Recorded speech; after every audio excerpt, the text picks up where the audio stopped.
So Eyal is an associate professor of psychology, philosophy, and neuroscience, and the director of the Conflict, Cooperation, and Cognition Lab at Georgia State University in Atlanta. He completed his PhD in 2009 from UC Santa Barbara, and his research looks at the neurocognitive factors driving antisocial behavior and the influence of cognitive bias in forensic, legal, and moral judgments and decision making. So he's got numerous funding awards for his career, including from the NSF and the National Science Foundation of America, the Templeton Foundation, the National Institute of Justice, and the MacArthur Foundation. And today he's going to be presenting work on specific factors that influence our judgment of criminal punishment. So thank you so much for being here, Eyal. It's great to hear from you, and please do take it away. Great. Well, thank you, Jim and Milton, for inviting me to be a part of this and for putting on these amazing talks, which I always enjoy. So thank you. I am now going to try to share my screen, and you can give me a thumbs up if that worked. Great. So today I'm going to share some of the work that I've been doing in the past few years on moral reasoning in the context of criminal punishment judgment. If anything goes wrong with my audio or something, please feel free to interrupt me because I can't see you.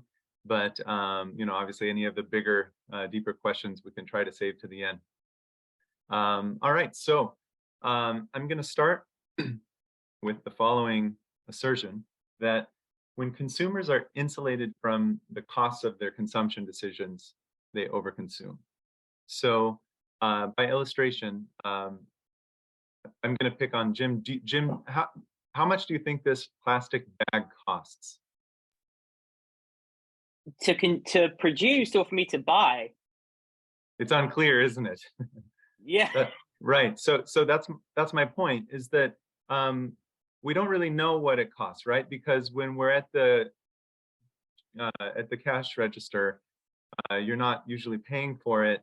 And yet we know it must cost something. We don't know what that is because that's folded into the price of the good. And that's part of the point. So it turns out now there are more of these plastic bags in a whale gut than there are under your kitchen sink. Here's a photo that you can see of a beach at Bali where I took my honeymoon, where there are more plastic bags than you can see, beyond the edge of your eye gaze. So when consumers are insulated from the decision costs, they overconsume. Question is, does this principle apply to other decisions other than the consumption of goods? What about the consumption of punishment? So it occurred to me that when we think about criminal punishment judgments, the benefits of the judgment, putting someone in prison, for example, are patently obvious and shown here in bright smiling faces. But the costs are more obscure and often hard to calculate, and they're not part of the usual conversation. So it seems like when we who form punishment judgments are insulated from the costs, that there may be this risk that we overconsume in punishment. This concern has been described as a sort of correctional free lunch for prosecutors and judges. Prosecutors make sentencing recommendations to judges, and the idea here is that they can make these punishment recommendations to their heart's content because they never have to see the bill. So what would happen if you showed them the bill? That's sort of the question. We know at the macro level that correctional costs have increased to levels that are sort of hard to comprehend in the hundreds of billions of dollars. This is just in the US. And on the right side of this slide, you can see a rapid increase in incarceration rates in stride with the costs to levels that are 4 times what they were in the 70s and 80s. So that's on the macro level. On the micro level, we also know something about how much it costs to incarcerate an individual in prison in the US for 1 year. And it's on the order of $30,000 to $45,000 a year, a cost that rivals Princeton tuition.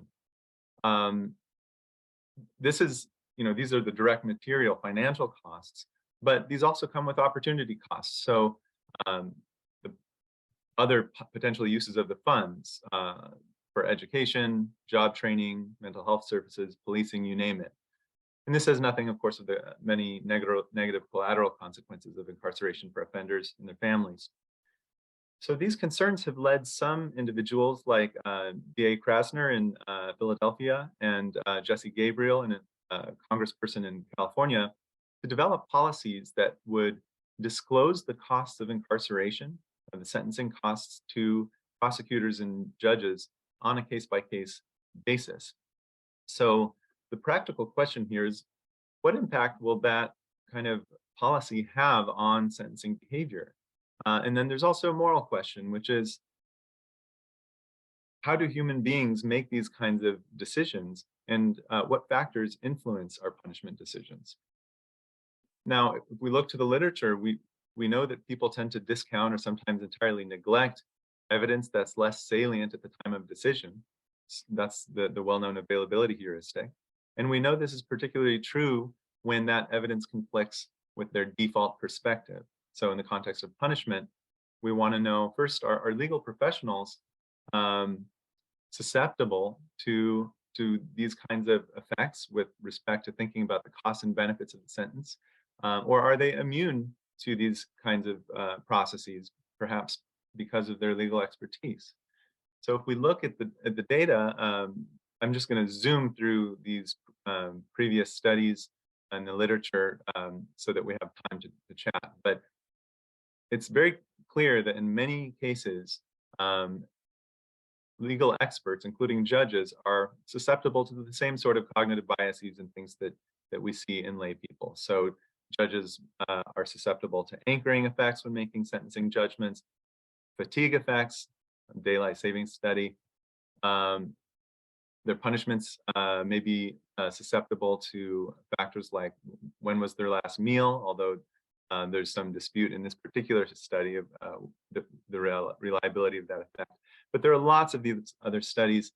Another one showing judicial real-world punishments are influenced by an unexpected loss on the local football team that previous weekend. So judges may be susceptible to the same sort of biases that lay people are when making these decisions. So one question is, do legal practitioners consider sentencing costs by default? And then if so, does increasing the salience of those costs reduce their sentencing judgments? And then what about the rest of us, voters and taxpayers who put these judges and prosecutors in office? How do we do it? Well, there are three competing theories. So the first we could call the duty-based theories, that this is a normative theory that says punishments should be totally unaffected by cost or benefit information because, well, these judgments are moral judgments and our moral judgments are not for sale. We can contrast that with the rational choice or economic theories, a descriptive theory that says our punishments should track demand. So if the costs of incarceration increase, we should expect to punish less. If we learn that the costs decrease, we punish more. Punishment tracks demand in that view. And then the third class of theories we could call the context-based theories or heuristic processing theories might predict that punishers won't necessarily consider the costs unless those costs are made salient. That by default, the costs, at least in the environment that I described to you, costs are not that salient. And punishments should be reduced by exposure to the costs. But we wouldn't necessarily expect the reverse for benefits, because as I've argued, the benefits are already salient in punishment judgments. In fact, the whole purpose of a punishment judgment is to kind of to try to think about what benefits you're going to get out of that, at least implicitly. So I wouldn't necessarily expect your punishments to increase in response to benefit information, because presumably that's already baked in to your judgment by default. But we can test that prediction. Okay, so how did we do this? Through a series of experimental surveys. In each one, we presented participants with one or more hypothetical case summaries. Here's one example showing Joe Campbell, who was convicted of distribution of methamphetamine. And depending on the condition you're assigned to, you'd get this additional information. On the left, incarcerating Joseph will cost the county $30,000+ per year in the form of direct expenses. We also mentioned briefly the opportunity, an example opportunity cost, money that otherwise could have been spent on reentry support services or other things. And then on the next cell, you can see people in the benefits condition got almost the exact same information except for what's highlighted there. Incarcerating Joseph will save the county that same amount in the form of reduced crime. And then for some studies, we factorially cross these. So some people would get neither type of this information. Some people would get both. And so I'll show you all of those permutations. The first study we did with law students just compared the true cost condition to the unspecified cost condition. So in the unspecified bar, well, first I'll mention that on the y-axis, you'll see sentence recommendation in years. And in the unspecified bar, these are the people who just saw the case summary but didn't get any cost or benefit information, and that's how much they punished, about 3.5 years for this individual. Those who were exposed to that brief message about how much it costs and just the financial cost and opportunity cost, which is all true information, showed a significant reduction in their sentence as predicted. Now, when we conducted this study the second time, we added a benefits condition, about 150 undergraduates. And this time you can see replication of our initial effect. But in the benefits condition, you can see that it's no different from that unspecified condition, kind of consistent with what I mentioned before, that when we expose people to cost information, it reduces their sentencing recommendation, presumably because they hadn't considered that information before. Now, when we expose people to benefits information, I doubt that it's because they don't, that this effect is, or this null effect is because they don't care about benefits of incarceration. More likely, it's that they care about it so much that it's already baked into the judgment in the middle group, which did not get any cost or benefit information. So that's my sort of working hypothesis of why we see this asymmetric pattern.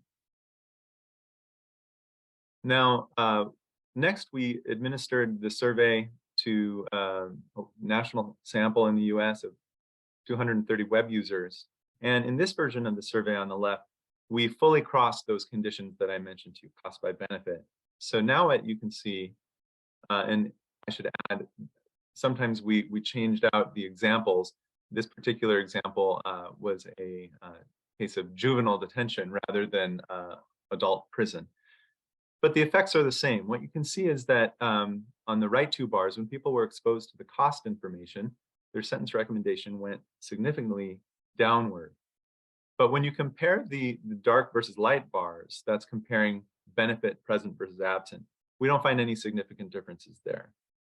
Now, you can also ask a question about the interaction. You might suspect if I give you both cost and benefit information to one participant, that they're going to do some sort of balancing and split the difference. But that's not what they did. And instead, what you're seeing in that rightmost bar is that only cost information made a difference, and it made a difference in the downward direction. At this point, you might be thinking, okay, well, this is interesting. Could it be an educative effect? That is, we're telling these people information that they didn't know before.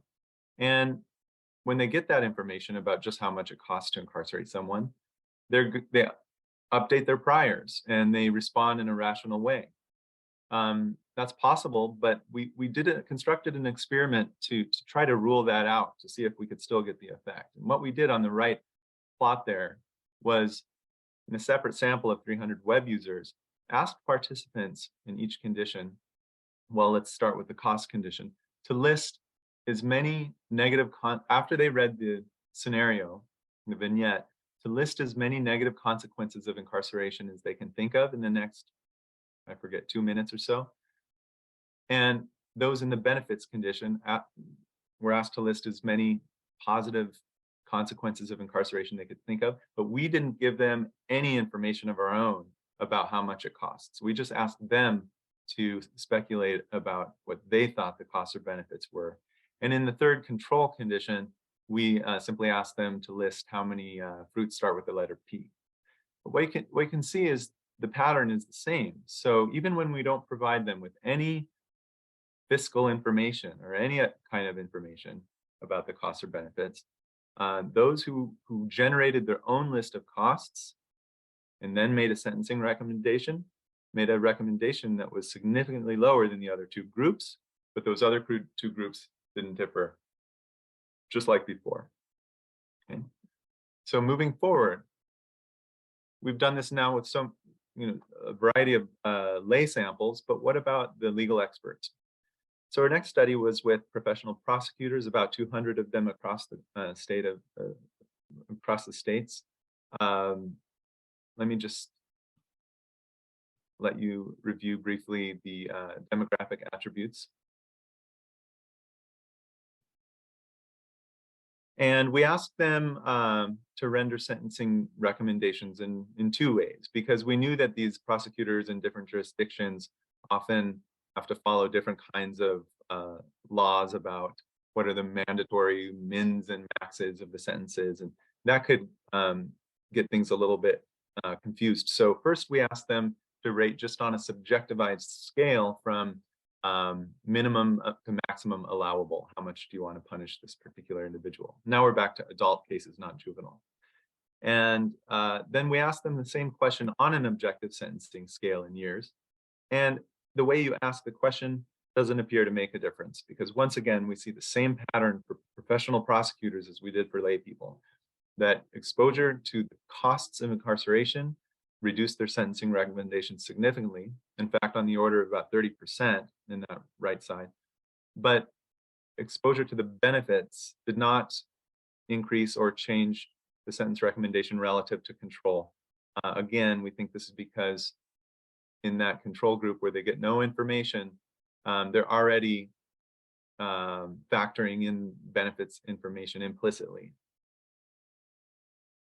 Okay, so you could say that's interesting, but this is all so far kind of hypothetical experiments, and that's true. Would we find the effects in the real world with real decisions? Well, we did something. We can't answer that question directly, but we did something a little sneaky with our prosecutors to try to get at this. So, as a recruitment tool, we asked the prosecutors initially signing up for the study.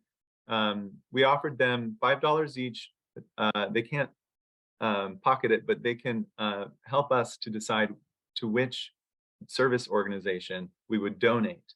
So they had the choice between donating their $5 to victim services or offender services. And they knew that this would in fact materialize because we would in fact deliver those donations, which we did.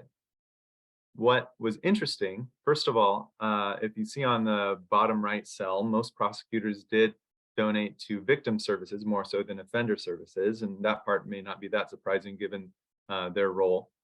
But what's interesting is if you look at how this breaks down by conditions. So what we found was that the prosecutors who were exposed to the cost information there were over 2 times more likely to donate to offender services than those who were not exposed.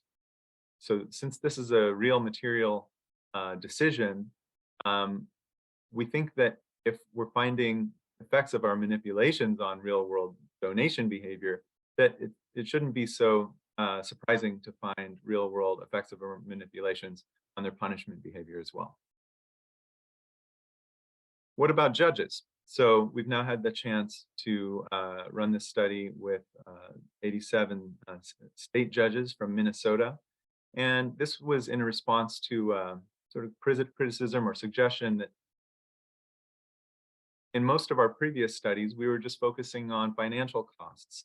But most judges don't normally think just about financial costs. If we want to make this more ecologically realistic, maybe we should list a variety of different costs that judges might think about. They might think about the emotional burden or physical, financial burden on Joseph's family, the offender's family, or the offender's employability, or their odds of being more dangerous after release from prison.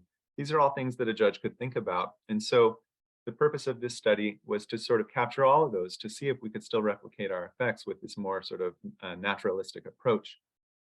And we compared that condition to judges who got the same scenario, but no cost information or benefit information. And what you see there is, once again, a nice replication of the same effect.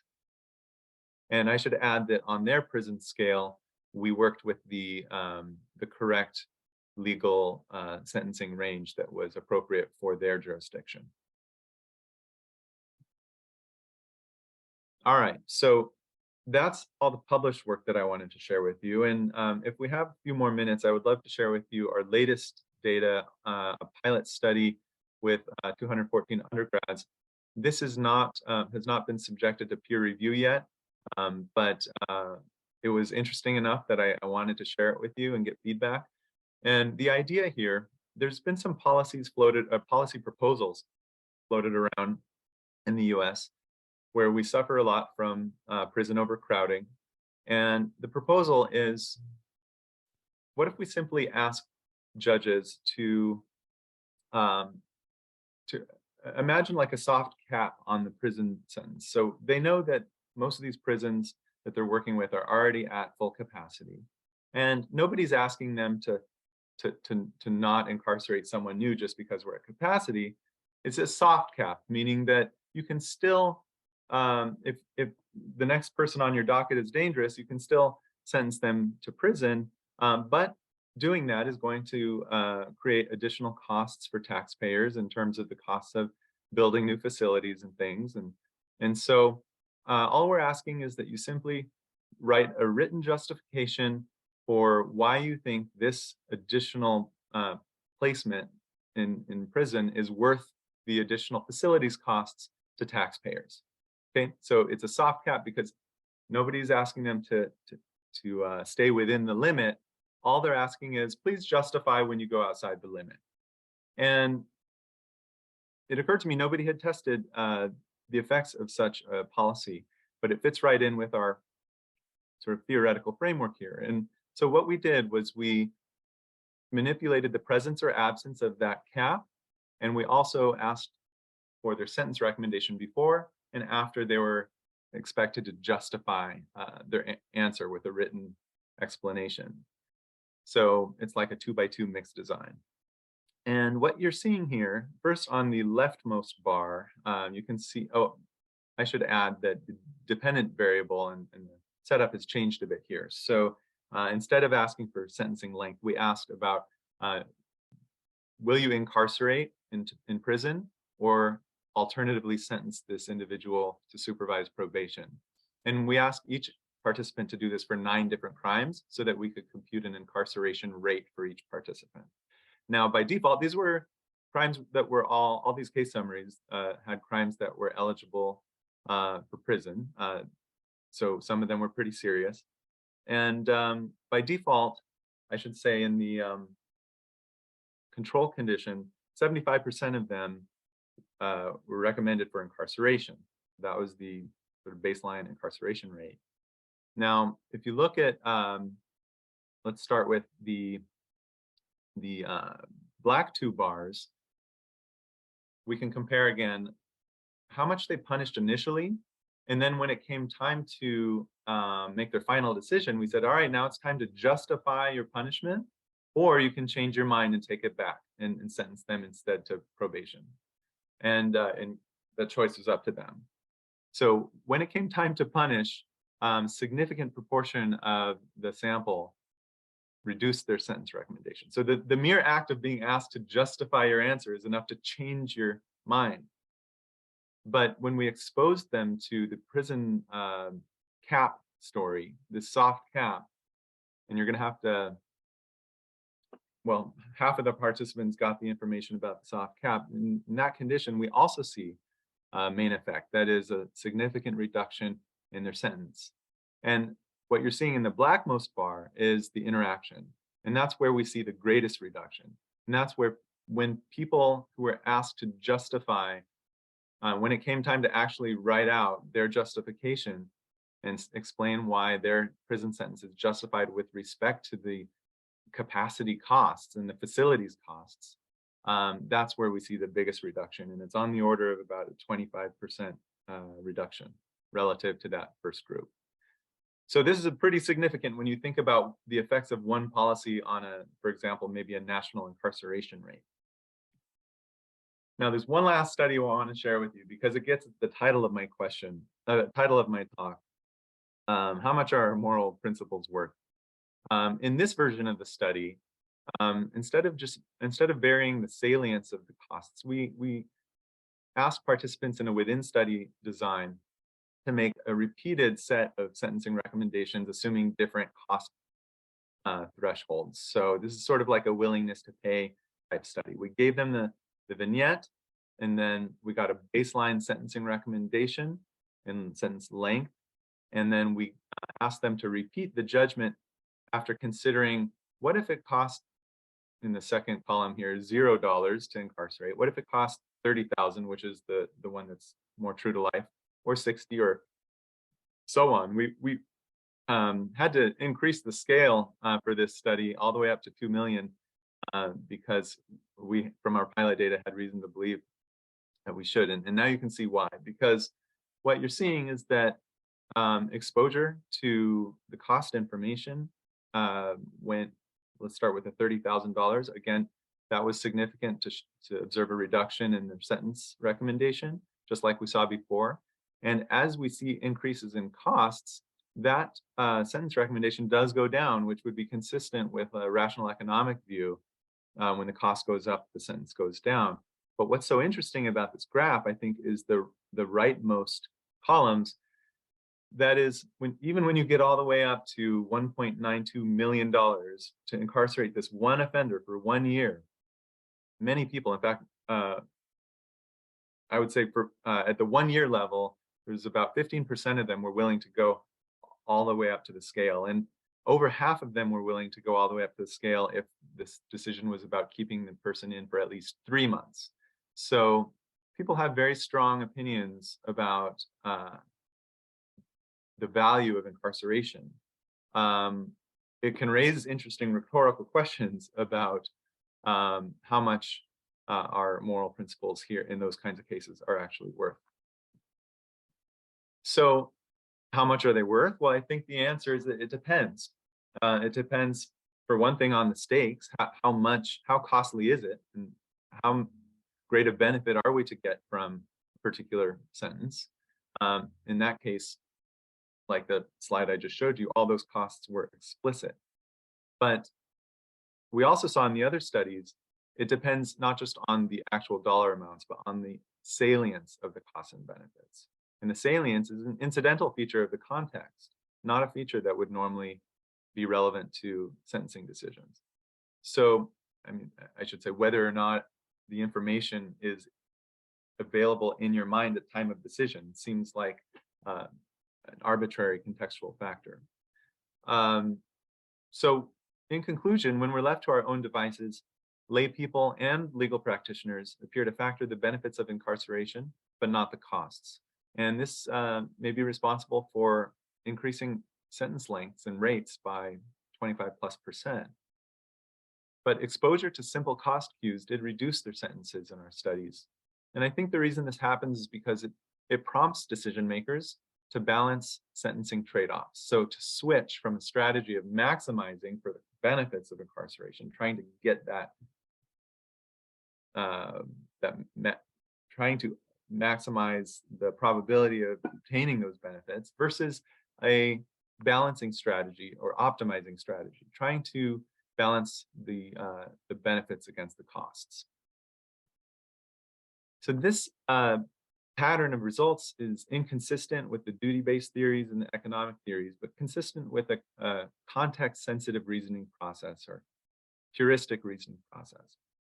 When the idea being that when one of our moral values is cued, then we maximize for that and we tend to neglect our other values. But when multiple values are cued, then we engage in a totally different reasoning process. And I think this informs debates about transparency in sentencing and other policies relevant to incarceration and mass incarceration. So with that, I want to thank you. I want to make a very quick plug that for anyone that I haven't pissed off at this point, who's looking for a home in a lab in Atlanta, we are accepting applications to the PhD program, and you can feel free to email me there with more information. I want to thank my co-authors and everyone else who was involved in helping these studies come to fruition, and I'll take questions. Thank you so much, Eyal. That was really interesting, and so impressed with, especially actually working with prosecutors and doing data collection there. I mean, that must be so logistically complicated and difficult to reach out. So, I mean, it's really cool. And thank you so much for being in here. So first question we've got is, so you can see them in the Q&A, so I'm going to read them out for completeness, but if you're like me and you prefer to read the information, you can also read it. But no, for the benefit, the first question, yeah, cool. Yeah. First one is from Sean Lauren. Another great talk, thank you. I'm wondering whether personalized information would have an even greater impact. For example, this much of your taxes go towards keeping this person in prison every year. And that might influence public opinion and therefore policy. Yeah, I have some pilot data to speak to that question. My view based on that data is that yes, in theory we might expect that personalizing the information to say how much it's relevant to the taxpayer, for example, is going to make the costs even more salient and therefore result maybe even in an even greater reduction. But what I learned from the pilot study was that it depends on the example, because if we divide a particular aggregate cost into the taxpayer units, there are cases where it actually doesn't cost that much for taxpayers. And if it's just going to cost you $20 to participate in this new policy that's going to reduce crime or something, then actually that would be it would have the opposite effect, and maybe that's a good thing. Maybe it is worth it when the costs are that cheap, and so we shouldn't assume unilaterally that all costs are going to be treated as negative, because people will have their own subjective baseline of what counts as a cost that they're willing to pay for a particular application.